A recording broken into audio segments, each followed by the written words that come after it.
नमस्कार, मनी गुरु की इस खास पेशकश में आप सभी का स्वागत है। मैं हूं स्वाति रायना। अनिश्चित बाजार में निवेश की बैलेंस स्ट्रैटेजी आप कैसे बना सकते हैं, आज ऐसी ही दो स्ट्रैटेजीज पर हम करने वाले हैं चर्चा। एक, बैलेंस एडवांटेज फंड, ये कैसे काम करता है, वॉलेटाइल मार्केट में आपको नुकसान से बचाने में कैसे मदद करता है, कैसा मॉडल होता है बैलेंस एडवांटेज फंड का, इस पर करेंगे चर्चा। और साथ ही साथ आज हम करेंगे बात सिस्टमैटिक ट्रांसफर प्लान की। तो जब भी बाजार में गिरावट आती है तो आपको सिस्टमैटिक ट्रांसफर प्लान के जरिए कैसे डेट से इक्विटी में सिस्टमैटिकली शिफ्ट होना चाहिए, क्या ये स्ट्रैटेजी होती है, कब आपको इसका इस्तेमाल करना चाहिए, इस पर भी रहेगी आज खास चर्चा। हमारे साथ दो खास मेहमान हैं, उनका परिचय सबसे पहले करा दे। हमारे साथ आज है पंकज मटपाल, ये है एमडी ऑप्टिमा मनी, और धनंजय बंथिया हमारे साथ है, director smart acumen consulting. Pankaj और धनंजय दोनों का स्वागत करते हैं मनी गुरु की आज की इस पेशकश में। और बातचीत शुरू करें उससे पहले आज के शो में क्या है खास, जरा उस पर एक नजर डाल लेते हैं। तो आज खास तौर पर हम अपने शो में चर्चा करने वाले हैं बाजार की गिरावट में कैसे करें जोखिम मैनेज, अनिश्चित बाजार में कैसे काम करता है balance advantage fund, balance advantage fund के फायदे क्या हैं, और बाजार की गिरावट में क्या है सिस्टमैटिक ट्रांसफर प्लान निवेश के फायदे। Pankaj ji, balance advantage fund जैसा नाम ही कहता है कि ये थोड़ा सा हाइब्रिड मॉडल का फंड है, आपके पोर्टफोलियो में बैलेंस लाने का काम करता है, क्योंकि अब हम ऐसे दौर से गुजर रहे हैं जब रशिया यूक्रेन वॉर की वजह से दुनिया भर के बाजारों में काफी ज्यादा उतार चढ़ाव है, अनिश्चितता भरा माहौल है। इसलिए जो इक्विटी निवेशक हैं वो चाहते हैं कि उनको कम से कम नुकसान हो, क्योंकि डेफिनेटली उनका हार्ड अर्न मनी जो है वो पैसा लगा हुआ है इक्विटी मार्केट में भी। ऐसे में बैलेंस एडवांटेज फंड की काफी ज्यादा चर्चा होती है जब भी बाजार में हम एक उतार चढ़ाव देखते हैं। तो एक आसान सी समझ के लिए सबसे पहले बैलेंस एडवांटेज फंड को हम कैसे समझें? बिल्कुल स्वाति, आपने सही कहा कि ऐसे जब मार्केट में अनसर्टेनिटी होती है तो ऐसे में कोशिश ये होती है कि आपका पोर्टफोलियो बैलेंस रहे। और जैसा नाम से मालूम चलता है बैलेंस एडवांटेज, यानी कि आप एक बैलेंस स्ट्रेटेजी का फायदा उठाना चाहते हैं। तो ये हाइब्रिड फंड्स हैं और किसी भी हाइब्रिड फंड में एक से ज्यादा एसेट क्लासेस होते हैं। तो यहाँ पर इक्विटी और डेट दोनों ही एसेट क्लासेस में इन्वेस्ट होता है, लेकिन खासियत यह है इस कैटेगरी की कि यहाँ पर जो एलोकेशन है इक्विटी और डेट के बीच में, ये समय समय पर चेंज हो सकता है। यानी कि फंड मैनेजर्स ये तय करते हैं कि कितना एलोकेशन इक्विटी में होना चाहिए और कितना डेट में होना चाहिए। और ये ऐसे ही नहीं कि मतलब कुछ भी मन किया तो कर दिया, ये डेफिनेटली एक मॉडल के हिसाब से साइंटिफिक मॉडल तैयार किया जाता है। तो मार्केट की वैल्यूएशन कैसी है उसके आधार पर इक्विटी का एलोकेशन तय किया जाता है। तो कुछ फंड हाउसेस इसके लिए प्राइस टू अर्निंग मॉडल को फॉलो करते हैं, कुछ प्राइस टू बुक मॉडल को फॉलो करते हैं। और यहां पर हालांकि आप देखेंगे अधिकतर कि इक्विटी एलोकेशन 30 टू 80% के बीच में रहता है, लेकिन कुछ फंड्स ऐसे भी हैं जहां पर मैंडेट ये है कि 0 to 100% एलोकेशन हो सकता है इक्विटी में या डेट में। तो ये डिपेंड करेगा, हर फंड हाउस के पास जो बैलेंस एडवांटेज फंड है उसमें किस रेशियो में रखना है वो तय है। लेकिन ये निश्चित है कि मार्केट के आधार पर सिचुएशन किस तरह की, उस तरह से इक्विटी एलोकेशन कम या ज्यादा किया जाता है, यानी कि डायनेमिकली एसेट को एलोकेट किया जाता है इक्विटी और डेट के बीच में। बिल्कुल। तो क्योंकि डायनेमिक एसेट एलोकेशन फंड भी कहा जाता है, मतलब डायनेमिक एसेट एलोकेशन फंड कहें या बैलेंस एडवांटेज फंड कहें, ये एक ही है, ओपन एंडेड फंड होते हैं। जैसा पंकज जी ने बताया शुरुआत में, इक्विटी और डेट दोनों का इसमें एक हाइब्रिड एक्सपोजर होता है। कुल मिलाकर जब भी हम वैल्यूएशन देखते हैं बाजार की कम या ज्यादा, उस हिसाब से इक्विटी और डेट में ये ऑटोमेटिकली शिफ्ट करते हैं। तो धनंजय, हम ये समझ सकते हैं कि बाजार के आजकल के इस दौर में, आजकल के इस माहौल में, अगर किसी निवेशक को ज्यादा जोखिम नहीं लेना है, ज्यादा अपने पोर्टफोलियो को वो पर्सनली मैनेज नहीं कर सकते हैं, चाहते हैं कि ऑटोमेटिकली बाजार के हिसाब से उनका जो पोर्टफोलियो है वो नुकसान से उसको बचाए, तो बैलेंस एडवांटेज फंड बाजार के इस माहौल में एक अच्छा फंड किसी निवेशक के लिए साबित हो सकता है। Right, thank you Swati ji for having me in the show. तो जैसे कि आपने राइटली कहा कि फाइनेंशियल मार्केट में एक चीज सर्टेन है जो है अनसर्टेनिटी। हमें पता है कि मार्केट में जो है उतार चढ़ाव कंटिन्यूस रहता है। 2020 की बात करें तो कोविड के सिनारियो में हमने देखा था एक बड़ा डाउनफॉल। अभी जनवरी महीने में हमने देखा कि ये जो रसिया और ये यूक्रेन का जो इश्यू है, तो मार्केट में पॉजिटिव न्यूज भी आएंगे, नेगेटिव न्यूज भी आएंगे। एज ए इन्वेस्टर चाहता है कि ये जितने इवेंट्स और जितने न्यूज आ रहे हैं ना, शायद इन्वेस्टर के पास इतनी एक्सपर्टाइज नहीं है या इतनी नॉलेज नहीं है, इतना टाइम नहीं है कि वो चीजों को मैनेज कर सके। तो इन्वेस्टर्स सोचते हैं कि कोई ऐसा सॉल्यूशन हो जो कि डायनामिकली मैनेज हो बेस्ड ऑन मार्केट सिनारियो।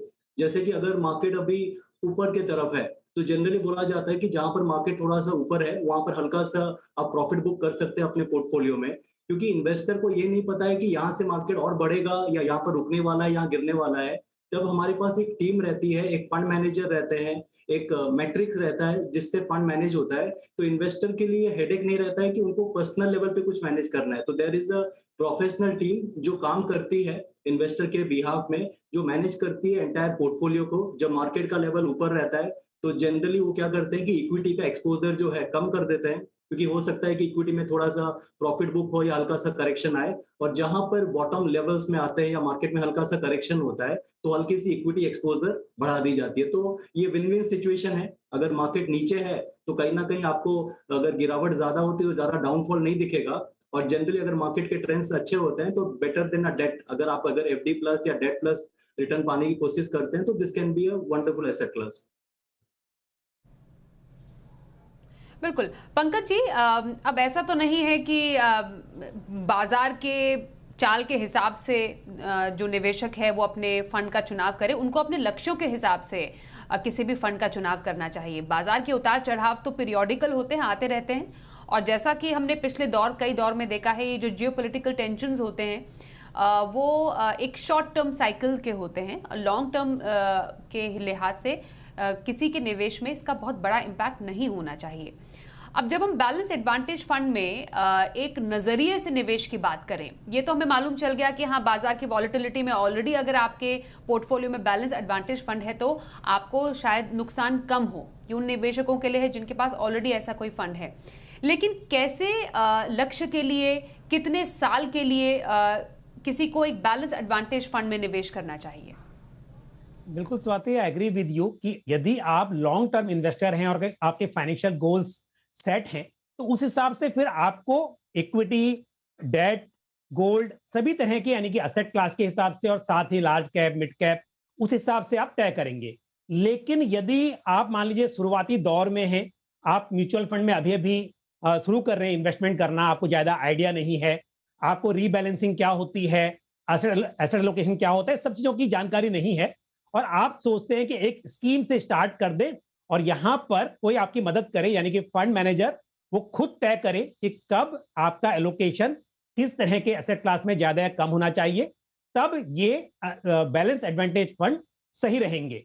तो यहां पर जहां तक सवाल यह है कि इन्वेस्टमेंट होराइजन क्या होना चाहिए, तो लगभग 5 साल यानी कि 3 साल से 5 साल का नजरिया है आपका, तो ऐसे में इस तरह के फंड सुटेबल हो सकते हैं। और ऐसे इन्वेस्टर्स जो मार्केट के उतार चढ़ाव से घबरा जाते हैं, हालांकि वो लॉन्ग टर्म के लिए करना चाहते हो, लेकिन जब भी मार्केट में गिरावट आती है तो उनको थोड़ा चिंता बढ़ जाती है, ऐसे निवेशक यानी कि जिनका रिस्क एपेटाइट थोड़ा कम है, वो भी लंबे समय के लिए बैलेंस एडवांटेज फंड में इन्वेस्ट कर सकते हैं।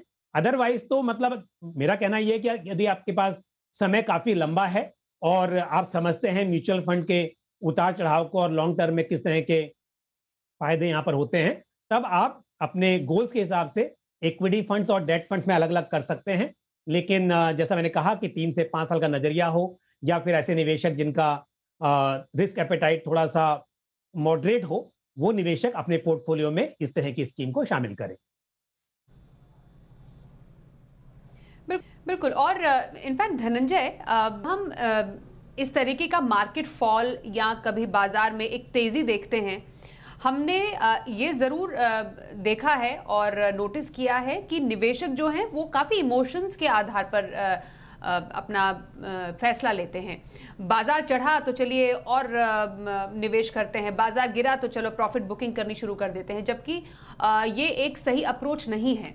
तो काफी हद तक जो बैलेंस एडवांटेज फंड का जो एक मॉडल जिस तरीके से काम करता है, क्योंकि वो ह्यूमन इमोशंस को एक तरीके से उस पूरे प्रोसेस में हटा देता है और एक प्रैक्टिकल अप्रोच लाता है, तो काफी हद तक ये किसी के पोर्टफोलियो में एक इमोशन से हटकर एक स्टेबिलिटी लाने में काफी ज्यादा मदद करता है। या आपको लगता है कि थोड़ा सा एक किसी के निवेश में एक मन का जो फैसला होता है वो भी होना जरूरी है? एब्सोल्युटली, जैसे आपने राइटली कहा कि मार्केट को दो चीज ड्राइव करता है। एक होते हैं हमारे सेंटिमेंट्स, जिसे हम इमोशंस भी कहते हैं, दूसरा होता है अर्निंग्स। हमें पता है कि शॉर्ट टर्म में जो होता है ना, इमोशंस कहीं ना कहीं या सेंटिमेंट्स कहीं ना कहीं अर्निंग पे हावी हो जाता है और लोग इंफॉर्मेशन फ्लो के हिसाब से रिएक्ट करना चालू कर देते हैं। तो जब हमारे पास पता है कि एक ऐसे मैट्रिक्स है जो इमोशनल न्यूट्रल है, हमें पता है कि एक हमने पैरामीटर सेट किया है, जैसे बहुत सारी एसेट मैनेजमेंट कंपनी है, उन्होंने एक पैरामीटर है जैसे पी रेशियो हो गए या फिर प्राइस टू बुक वैल्यू हो गया, तो उनको डिफाइंड है अगर मार्केट की पी रेशियो इस लेवल पे है, से फॉर एग्जांपल 28 और 32 के आसपास, तो वहां पर उनको पता है कि यहाँ पर हमको अपने पोर्टफोलियो का साइजिंग करना जरूरी है। तो जहां पर मार्केट की पी रेशियो कम आ जाती है, सपोज 18 से 20 तक, तो वहां पर फंड मैनेजर को लगता है कि यहाँ पर हमारी एक्सपोजर बढ़नी चाहिए। तो अगर हमारे पास एक मैट्रिक्स है, एक प्रोसेस है, एक लॉन्ग डेटेड ट्रैक रिकॉर्ड है, किस तरीके से मार्केट ने बिहेव किया है, और एक प्रोफेशनल टीम है जो एंटायर सेटअप को आपके बिहाफ में एग्जीक्यूट कर सकती है, तो कहीं ना कहीं हमारी जो ह्यूमन एरर होते हैं या फिर हम जो इमोशनली डिसीजन लेते हैं, कहीं ना कहीं बहुत हद तक हम कम कर सकते हैं। और मुझे लगता है कि एक विन विन सिनारियो होता है जहां पर कि इन्वेस्टर को ये पता है कि वेदर अगर मार्केट ऊपर है या नीचे है, इस पे उनको ज्यादा हेडेक लेने की जरूरत नहीं है। क्योंकि आपने जो पॉइंट कहा था कि इट इज इंपॉर्टेंट कि आपका गोल क्या है, आपका लक्ष्य क्या है निवेश में। अगर आपने अपना गोल वेल डिफाइन किया है, और जैसे पंकज जी ने राइटली कहा कि 3 से 5 साल जो भी एसेट क्लास जिसमें इक्विटी का एक्सपोजर होता है, इट इज ऑलवेज रिकमेंडेड कि आपका एटलीस्ट टाइम फ्रेम 3 से 5 साल रहे। तब क्या होती है कि थोड़ी सी जो शॉर्ट टर्म में उतार चढ़ाव या जर्क होती है ना, वो भी आपके पोर्टफोलियो में कवर हो जाता है, और एटलीस्ट 3 से 5 साल तक बाद में आपको एटलीस्ट एक बेटर रिटर्न आपके पोर्टफोलियो में दिख सकता है। बिल्कुल पंकज जी, अब क्योंकि हाइब्रिड मॉडल का फंड है, इसलिए जब निवेश की ओर जो निवेशक आगे बढ़ते हैं, वो किसी भी फंड का या निवेश के टैक्सेशन को भी देखना और समझना चाहते हैं। तो क्योंकि इक्विटी और डेट दोनों का फ्लेवर है, तो किसी एक बैलेंस एडवांटेज फंड का टैक्सेशन किस हिसाब से होगा? और दूसरी बात सबसे इम्पॉर्टेंट ये कि इस कैटेगरी के कुछ फंड्स मैं चाहती हूँ कि आप हमारे दर्शकों को रेकमेंड करें। बिल्कुल स्वाति, देखिए टैक्सेशन में 2 कैटेगरी रखी गई है म्यूचुअल फंड में, इक्विटी और नॉन इक्विटी।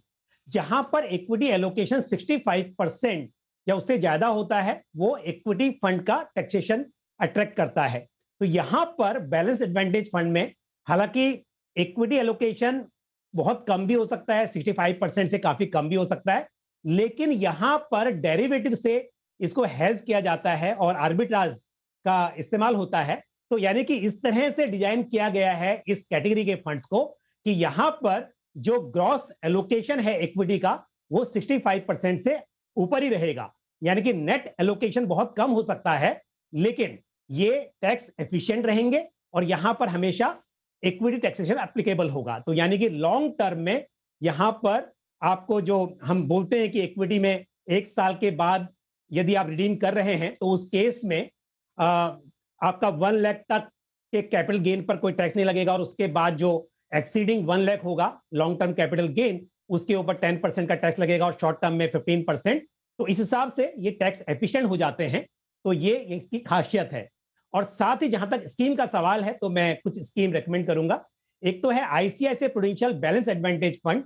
ये इस कैटेगरी का एक पायनियर फंड है और काफी कंसिस्टेंट परफॉर्मेंस रही है इस स्कीम की, और ये प्राइस टू बुक रेशियो जो है उसको फॉलो करता है वैल्यूएशन के लिए।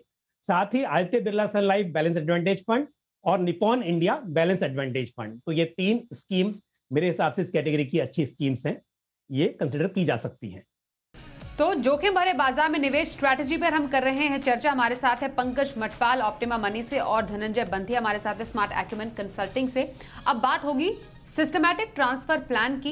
ये तरीका जो भी आपको अनिश्चित बाजार में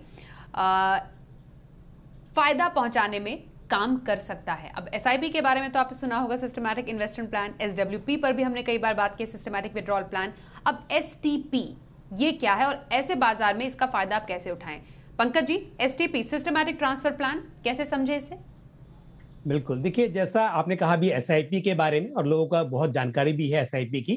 तो एसआईपी में क्या होता है कि आप स्टैगर्ड मैनर में इन्वेस्ट करते हैं, लेकिन वो तब अच्छा है जब आपके पास रेगुलरली पैसे आ रहे हो और आप लंबे समय के लिए रेगुलरली इन्वेस्ट करना चाह रहे हो। लेकिन यदि आपके पास लमसम पैसे हो, आप एक साथ इन्वेस्ट कर सकते हैं, लेकिन आपको पता है कि मार्केट में उतार चढ़ाव है, आपने एक साथ किया, कल मार्केट नीचे आ गया, तो आप कहेंगे कि थोड़ा आपका नुकसान हो रहा है। तो ऐसे में आप उन पैसों को पहले एक कम जोखिम वाली किसी डेट ओरिएंटेड स्कीम, स्पेशली जैसे कि लिक्विड फंड या फिर अल्ट्रा शॉर्ट ड्यूरेशन फंड है, इस तरह की स्कीम में पार्क कर देते हैं। तो ये हो गई आपकी एक सोर्स स्कीम। और इसके बाद आप डिसाइड करते हैं कि आपको किस इंटरवल पर इस पैसे को ट्रांसफर करना है दूसरी स्कीम में। और मतलब आप चाहेंगे कि इक्विटी स्कीम में आप इन्वेस्ट करें, इसी के लिए आप स्टैगर्ड मैनर में करना चाह रहे हैं। तो आप इस सोर्स स्कीम से टारगेट स्कीम में रेगुलरली पैसे ट्रांसफर करेंगे। तो आप पहले डिसाइड कर लेंगे कि आपको डेली करना है, वीकली करना है, या मंथली आपको एसटीपी करनी है। और जो भी इंटरवल आप डिसाइड करेंगे, जो अमाउंट डिसाइड करेंगे, वो अमाउंट उस इंटरवल पर आपके सोर्स स्कीम से टारगेट स्कीम में ट्रांसफर हो जाएगा। तो इसका फायदा ये होगा कि आपको मार्केट के उतार चढ़ाव के बीच में रूपी कॉस्ट एवरेजिंग का बेनिफिट मिलेगा। यानी कि जो आपकी परचेस है वो एक एवरेज प्राइस पे होगी। मान लीजिए आज मार्केट ऊपर है तो यूनिट थोड़ी कम मिलेंगी, कल जब मार्केट नीचे आएगा तो यूनिट ज्यादा मिलेंगी। तो लंबे वक्त में आपको यहाँ पे एवरेज कॉस्ट हो जाती है। लेकिन इस वक्त पर क्योंकि मार्केट काफी पहले ही गिर चुका है, तो मेरा एक सुझाव जरूर होगा, आप एसटीपी कर रहे हैं तो यहां पर एक तो डेली एसटीपी करेंगे तो बेहतर होगा, क्योंकि वॉलेटिलिटी काफी है मार्केट के अंदर, उतार चढ़ाव काफी है। और साथ ही जो आपका पूरा पैसा ट्रांसफर होना चाहिए सोर्स स्कीम से टारगेट स्कीम में, उसके लिए बहुत लंबा वक्त ना लें, क्योंकि ऐसे वक्त में यदि आप मतलब 1 महीने में या 2 महीने में पूरे पैसे को ट्रांसफर करने का प्लान बनाएं तो बेहतर होगा। यानी कि आप daily STP for a period of 30 days to 60 days इस तरह का प्लान करें। ओके, तो डेली एसटीपी आपने कहा एक बेहतर तरीका हो सकता है ऐसे बाजार में अपने पैसे को सिस्टमैटिकली ट्रांसफर करने के लिए। धनंजय, अब एसटीपी के फायदे, ये तो वॉलेटाइल मार्केट हो ही गया, और कौन कौन से ऐसे सिचुएशंस हो सकते हैं जब किसी को सिस्टमैटिक ट्रांसफर प्लान के जरिए अपने निवेश को आगे बढ़ाना चाहिए? ये तो मार्केट वॉलेटिलिटी में हम समझ गए, पंकज जी ने समझाया कि हाँ ये एक तरीका हो सकता है इक्विटी एक्सपोजर बढ़ाने का। लेकिन ऑन अ नॉर्मल निवेश डे, जैसे हम अपना निवेश करते हैं, एसटीपी का फायदा कोई और किन अलग जगहों पर ले सकते हैं? जैसे कि पंकज जी ने राइटली बोला कि जब मार्केट अनसर्टेन है, आपको लग रहा है कि शॉर्ट टर्म में थोड़ी सी वॉलेटिलिटी रहेगी और फ्लक्चुएशन रहेगा, तो आप उसको स्टेप बाय स्टेप इन्वेस्ट कर सकते हैं। एक और सिनारियो है जहां पर कि सपोज मार्केट ऑलरेडी पीक में है और आप यहाँ पर थोड़े स्केप्टिकल हैं कि जो मेरा शायद पैसा हो सकता है कि यहाँ पर करेक्शन आए या प्रॉफिट बुकिंग हो सके, तो वहां पर आप क्या कर सकते हैं कि अगर थोड़ा पैसा आपको इक्विटी से कम करना है डेट में, तो वहां पर भी आप एसटीपी अप्लाई कर सकते हैं। सो फॉर एग्जांपल, अगर मार्केट निफ्टी 18,000 के लेवल पे है और आप एज ए इन्वेस्टर आपको ऐसा लगता है कि इस लेवल पे शायद थोड़ा सा प्रॉफिट बुकिंग या मार्केट में हल्की गिरावट मुझे दिख सकती है, तो आप क्या कर सकते हो कि आपके इक्विटी फंड से आप थोड़ा थोड़ा करके डेट में भी शिफ्ट कर सकते हो। तो आप ये बोथ वे कर सकते हो। जैसे मैंने कहा कि एंट्री के समय अगर मार्केट अनसर्टेन है और आपको बड़ा पैसा लगाना है और आपको ये पता है कि ये 3, 4, 6 महीने थोड़े से उतार चढ़ाव रहेंगे, मैं नहीं चाहता हूँ कि मेरा पैसा एक ही टाइम पे लॉक करूं एट दिस पॉइंट, तो मैं उस पे भी एक्शन लेता हूँ। और सेकंड है कि जब मार्केट पीक आउट कर जाता है और मुझे लगता है कि अभी मेरा पोर्टफोलियो बेहतर रिटर्न दे रहा है, लेकिन कहीं ना कहीं मन में एक आशंका है कि यहाँ से शायद थोड़ा सा या फिर मार्केट फ्लैट रहे, हल्की गिरावट रहे, तो मैं हल्का हल्का अपने डेट में भी शिफ्ट करूँ, ताकि नीचे लेवल पे अगर मार्केट आए तो मेरे पास कुछ फंड रहे जो मैं नीचे के लेवल पे भी एंटर कर सकूं। तो ये भी एक बहुत स्मार्ट स्ट्रेटेजी है जो निवेशक यूज करते हैं एसटीपी के माध्यम से।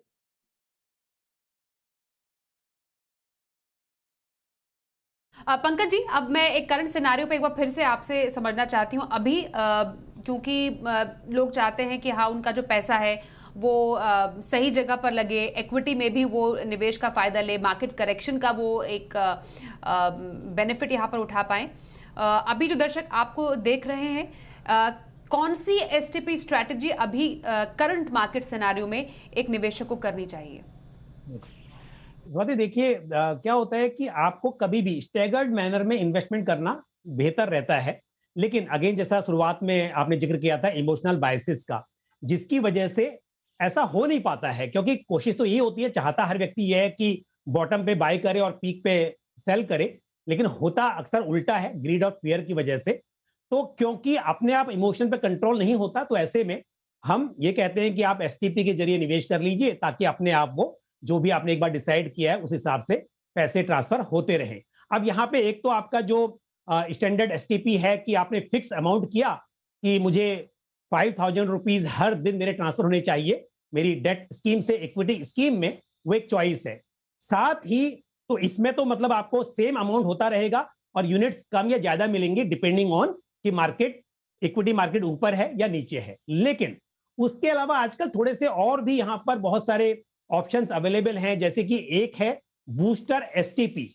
अब बूस्टर एसटीपी में क्या होता है कि यहां पर आप ये डिसाइड कर लेते हो कि कितना पैसा आपको मार्केट के हिसाब से, यानी कि यदि आपको 10,000 रुपीज की एसटीपी करनी है, लेकिन हो सकता है कि मार्केट एक्सपेंसिव हो, तो आपका सिर्फ 1,000 ही ट्रांसफर हो उस दिन या उस वक्त पर। और यदि मार्केट बहुत अट्रैक्टिव हो, इक्विटी मार्केट काफी नीचे आ जाए, तो हो सकता है कि वो 5 गुना, यानी कि 10,000 की जगह 5,000 उस दिन या उस वीक, जो भी डेट आपने डिसाइड की हुई है, तो आपका उस अमाउंट से 5 टाइम ज्यादा भी ट्रांसफर हो सकता है।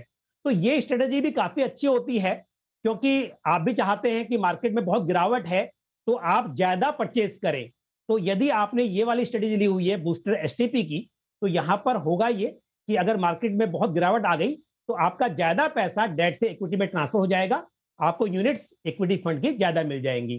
तो ये भी हो सकते हैं। तो कॉमन इन्वेस्टर्स पहले तो आप वहीं से स्टार्ट करें कि एक जो रेगुलर एसटीपी है, लेकिन जैसा मैंने कहा थोड़ा सा आपको मार्केट की और समझ है और आप ऐसे चाहते हैं कि गिरते मार्केट में ज्यादा इन्वेस्टमेंट हो, तो बूस्टर एसटीपी भी एक अच्छी चॉइस है। और स्वाति एक बात मैं और ऐड करना चाहूंगा यहाँ पर, जो धनंजय भी बता रहे थे कि आपको किस तरह से एसटीपी काम आ सकती है। एक हम रिटायरमेंट प्लानिंग की जब बात करते हैं तो अक्सर कहते हैं कि जब एज आपकी बढ़ती जाए तो आप अपना एक्सपोजर कम कीजिए इक्विटी से, और स्पेशली जब आप बात कर रहे हो कि 55 ईयर्स की एज तक आपने इन्वेस्टमेंट किया इक्विटी में ज्यादा और बाद में आप अपना एक्सपोजर कम करना चाहते हैं, तो उस केस में भी एसटीपी बहुत हेल्पफुल हो सकती है कि आपने सोचा कि 55 टू 60 ईयर्स की एज में मैं थोड़ा थोड़ा करके पैसा ट्रांसफर करता रहूंगा अपनी एक स्कीम से दूसरी स्कीम में।